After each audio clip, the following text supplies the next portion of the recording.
Assalamualaikum students. Today I am here with a new exercise, that is exercise 1.3. In exercise 1.3 there are two major laws that we are going to study. One is distributive law and the second is Dimagal law. So let's study one by one. First of all we study about distributive law. So what is distributive law?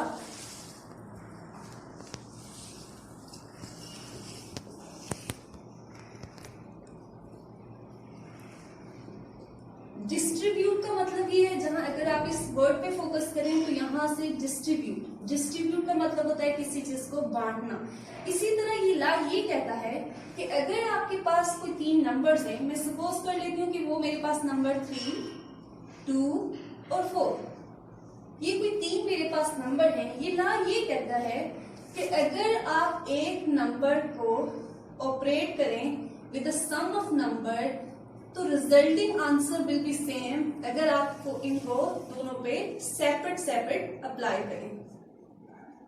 ये law क्या कहता है? This law state that multiplying a number by a group of numbers together is same as doing each multiplication. यानी आप separate multiplication करें या एक number को सम ऑफ उस ग्रुप के सम से मल्टीप्लाई करें तो answer will be same. So this is a distributive law.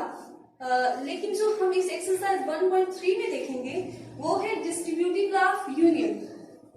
So distributive law में भी आगे हमारे पास फर्दरली हम इसको दो तरह से देख रहे हैं। First is distributive law of union over intersection.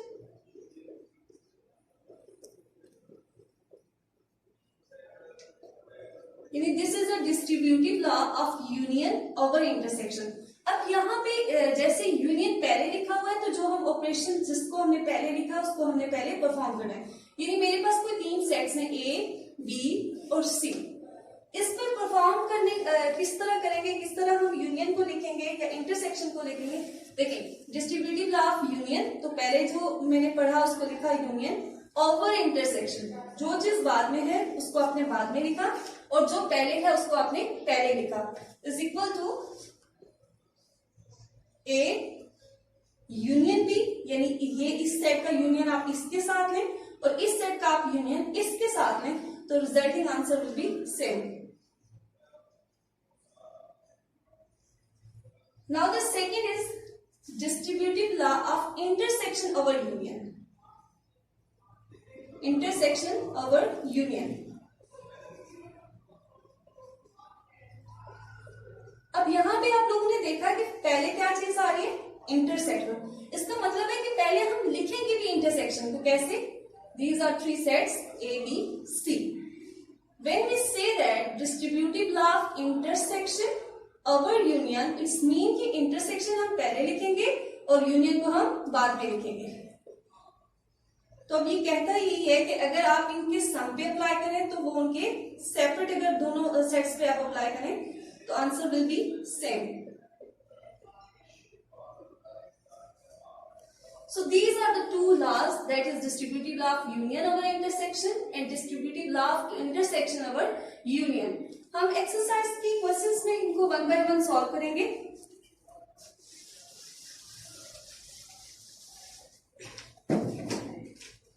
So exercise 1.3 question number 1। Question number 1 के अंदर थोड़ी सी कंफ्यूजिंग चीज ये है कि उसका पार्ट A है और पार्ट B है। पार्ट A के अब यहाँ नीचे पार्ट A और पार्ट B के लिए आपके पास 3 पार्ट्स हैं, ठीक है? तो आपने A पार्ट के लिए भी उन 3 पार्ट्स को सॉल्व करना है और B पार्ट के लिए भी उन 3 पार्ट्स को सॉल्व करना है। यानी कि क्वेश्चन नंबर 1 में बेसिकली आपने 6 क्वेश्चंस को सॉल्व करना है। So this is A union B intersection C। इस चीज को आपने प्रूव करना है। इसके लिए 3 पार्ट्स हैं, उसमें से मैं आपको फर्स्ट पार्ट करवाती हूं। In first part there is set A 0, 1, 2, 3, 0, 1, 2 and 3. The set B is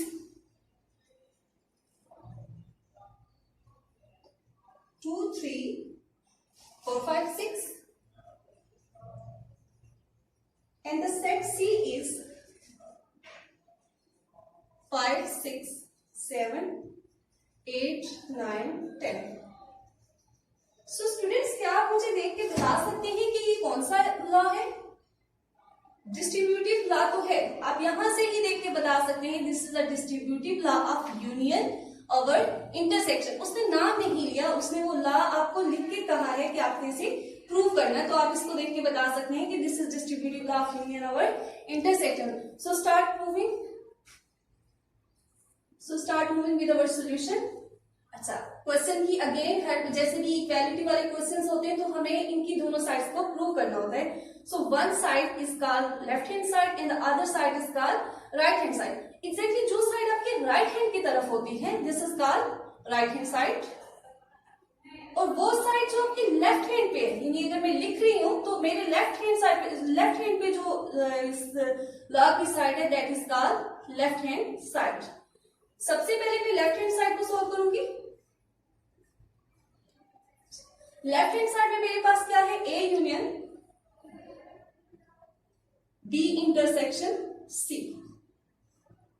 अब यहां पे मैं प्रेफर करती हूं कि आप लोग यहां पे इस ब्रैकेट को सेपरेटली सॉल्व करें, फिर जो भी इसका सॉल्यूशन आ जाए उसका यूनियन इस सेट के साथ में इस तरह क्वेश्चन को सॉल्व करना कंपैरेटिवली इजी हो जाता है। सो मैं पहले इस ब्रैकेट वाले पोर्शन को सॉल्व कर रही हूं separately.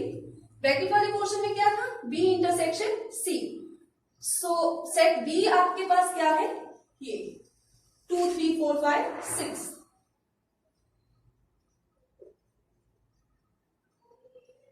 This is set B, then intersection, then set C. Set C में किस तरह के एलिमेंट्स है आप लोगों के पास? 5 6 7 8 9 एंड 10। तो जब आपने इन दोनों सेट्स का इंटरसेक्शन लेना है तो इंटरसेक्शन मीन कॉमन लेना है, तो इन दोनों सेट्स के अंदर कौन कौन से एलिमेंट्स कॉमन है? 5 वो एक एलिमेंट है जो दोनों सेट्स के अंदर है, और 6 दोनों सेट्स के अंदर है। सो ये दो एलिमेंट्स है जो दोनों सेट के अंदर कॉमन है। सो इनके इंटरसेक्शन में आपके पास क्या आ जाएगा? 5 एंड 6। अब आपने ये ब्रैकेट वाला पोर्शन सॉल्व कर लिया है, अब आप इसको सब्स्टिट्यूट करोगे, यानी अपनी लेफ्ट हैंड साइड की तरफ आओगे। लेफ्ट हैंड साइड में था A union B intersection C. A की जगह आप क्या लिखेंगे? ए का सेट लिखेंगे। ए के अंदर कैसी वैल्यूज है हमारे पास? 0 1 2 एंड 3। उसके बाद यूनियन का सिंबल, उसके बाद बी इंटरसेक्शन सी। तो बी इंटरसेक्शन सी हमने सॉल्व कर लिया है। इसका क्या आंसर हमारे पास आया है? किस तरह का सेट है? एक ऐसा सेट है जिसमें 2 एलिमेंट्स थे 5 एंड 6। अब आपने इस स्टेप में अगर आप देखिए तो आपने इन दोनों सेट्स को क्या करना है? कंबाइन करना है, यानी आपने इनका यूनियन लेना है। तो union mean you have to combine these sets. Start करते हैं विद 0 1 2 3 5 एंड 6। यहाँ पे कोई भी एलिमेंट रिपीट नहीं हो रहा था, तो यही सारे एलिमेंट्स थे जो हमने लिख लिए। अब हम इसकी लेफ्ट हैंड साइड तकरीबन सॉल्व कर चुके हैं। This is left hand side. अब इस क्वेश्चन की हम राइट हैंड साइड सॉल्व करेंगे।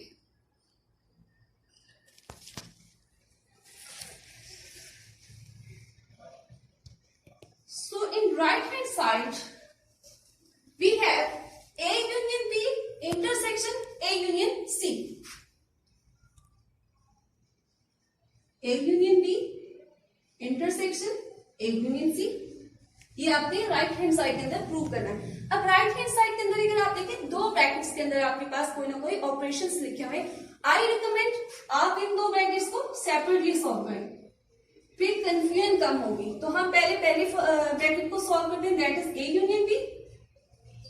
ओके, ए की जगह हम क्या लिखेंगे? ए सेट की वैल्यूज लिखिए, दैट इज 0 1 2 3 0 1 2 एंड 3। उसके बाद आपने यूनियन, और बी की जगह बी के सेट के जो एलिमेंट्स है वो आपने लिखे, दैट इज 2 3 4 5 6। 2 3 4 5 एंड 6। सो आपने इन ए और बी सेट का क्या लेना है?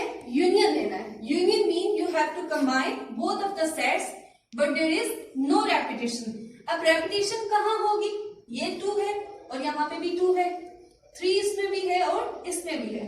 तो जब आप इसको फाइनल इसका आंसर लिखेंगे तो 2 और 3 को 1 टाइम लिखना है आपने। 0 1 2 3 4 5 and 6. This is A union B. Now you have to solve A union C. A union C. A की वैल्यूज आप ऊपर से ही देख के लिख लें। क्या सेट में वैल्यू थी, 0 1 2 3 यूनियन C सेट में हमारे पास किस तरह की वैल्यूज है, 5 6 7 8 9 10। 5 6 7 8 9 and 10।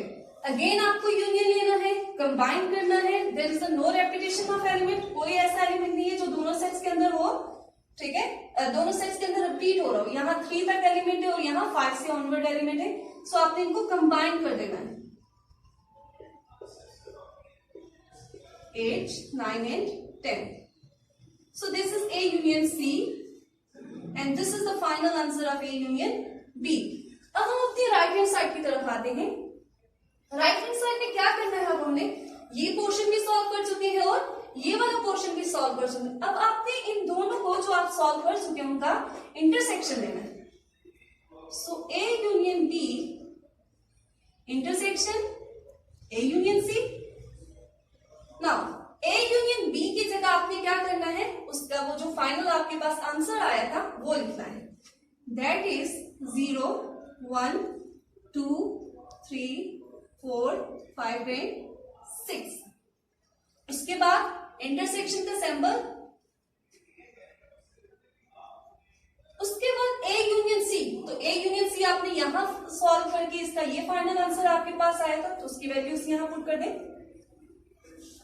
That is 0 1 2 3 5 6 7 8 9 and 10।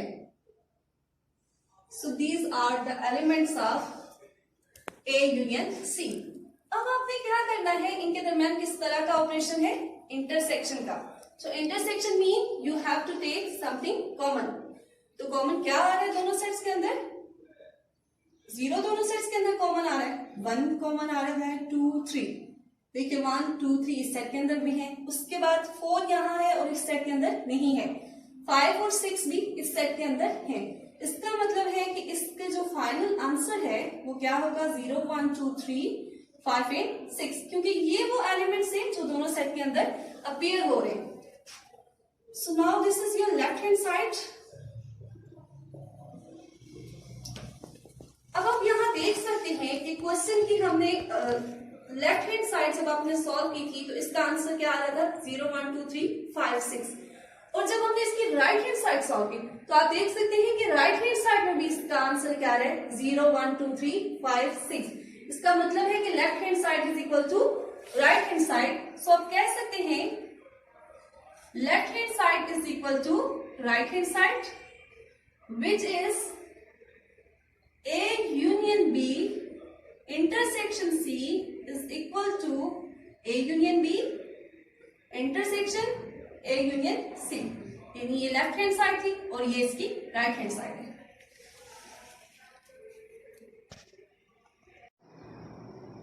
Now coming toward question number 1 part B।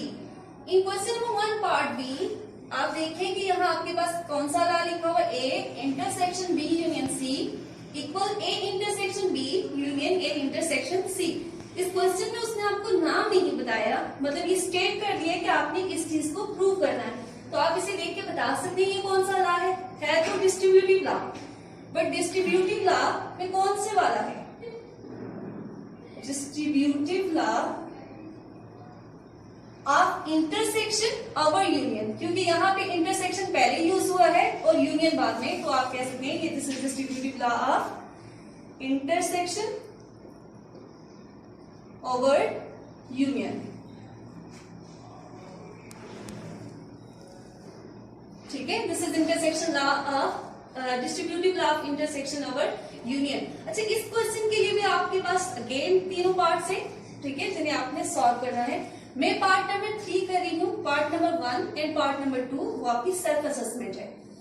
Now starting with question number 1 part 3। आपने प्रूफ इस लॉ को करना है, तो इसकी लेफ्ट हैंड साइड पहले मैं ले लेती हूँ। In left hand side there is A intersection B union C. अपनी आसानी के लिए हम इस बी यूनियन सी को पहले से सॉल्व कर लेते हैं। अच्छा, बी की जगह आपने क्या करना है, बी की वैल्यूज डालिए। अब इन सेट्स के अंदर देखें, बी सेट या ए और सी, अब सैंपल्स है हमारे पास, तो इससे आपने कंफ्यूज नहीं होना, ठीक है। बी में किस तरह के आपके पास एलिमेंट्स है, माइनस, मल्टीप्लाई एंड डिवाइड। दरम्यान में कौन सा ऑपरेशन है, यूनियन का, तो आप यूनियन लिखेंगे। उसके बाद सी सेट आपके पास है, तो सी सेट के एलिमेंट्स लिखें, that are minus, divide and square root. So आपने यूनियन लेना है, तो यूनियन में क्या नहीं होना चाहिए, यूनियन में एक तो आपने कंबाइन करना है और रेपिटेटिव एलिमेंट को एक ही दफा लिखना है। तो यहाँ रेपिटेटिव एलिमेंट कौन सा है, माइनस और डिवाइड। ये दो एलिमेंट्स हैं जो रिपीट हो रहे हैं दोनों सेट्स के अंदर, तो आपने फाइनल जब आंसर लिखेंगे तो एक ही दफा इनको लिखना है, ये minus, multiply, divide and square root. Okay, अब आपने ये वाला पोर्शन इसका सॉल्व कर लिया। अब इस पूरी लेफ्ट हैंड साइड को हम सॉल्व करते हैं। That is A intersection B union सी।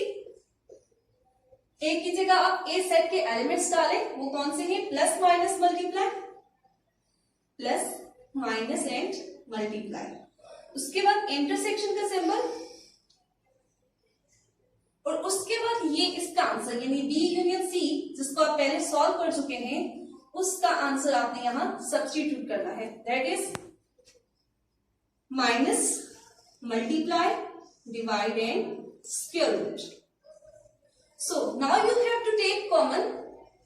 तो क्या है इन दोनों सेट्स के अंदर कॉमन, माइनस कॉमन है आपके पास, मल्टीप्लाई कॉमन है, और बाकी जितने भी एलिमेंट्स हैं उनमें से कोई भी ऐसा नहीं है जो कॉमन हो, जो एक जैसे हो। सो the answer is minus and multiply. So this is your left hand side. So this is your left hand side. Now coming toward right hand side. In right hand side, you have to solve A intersection B union A intersection C. पहले हम A intersection B को solve करेंगे separately, फिर A intersection C को solve करेंगे, और उसके बाद हम दोनों का क्या कर लेंगे, यूनियन लेंगे। सो इन A इंटरसेक्शन B, A में A सेट हमारे पास किस टाइप का है, उसके अंदर एलिमेंट्स हमारे पास हैं प्लस, माइनस, मल्टीप्लाई, और ये क्या है, सिंबल्स हैं आपके पास, ठीक है, प्लस, माइनस एंड मल्टीप्लाई। उसके बाद इंटरसेक्शन का आपने सिंबल, और B की जगह B के elements, that are minus, multiply and divide.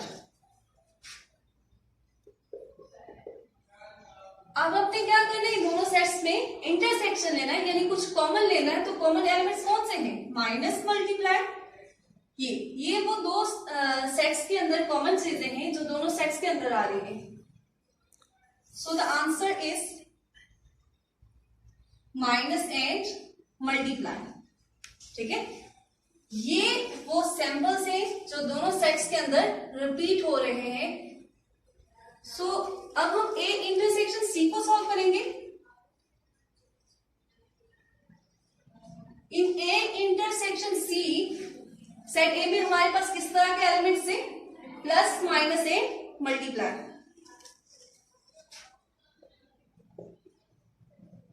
Intersection set C के अंदर किस तरह के एलिमेंट्स हैं, minus, divide and square root.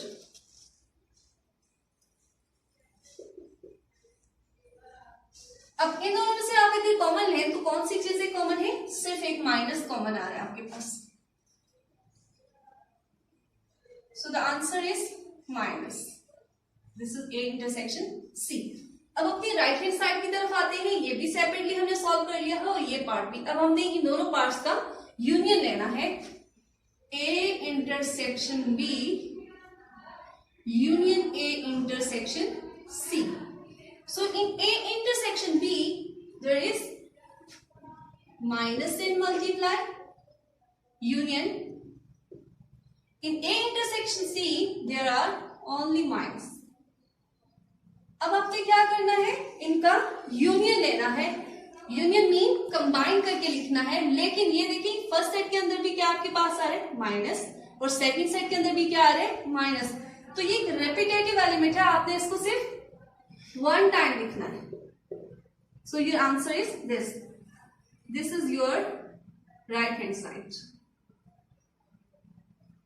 अब आप यहां देख सकते हैं क्वेश्चन के लेफ्ट हैंड साइड में, कि लेफ्ट हैंड साइड का आंसर भी आपके पास क्या आया था माइनस एंड मल्टीप्लाई, और राइट हैंड साइड का भी आंसर क्या आ रहा है माइनस मल्टीप्लाई। तो आप कह सकते हैं so left hand side is equal to right hand side.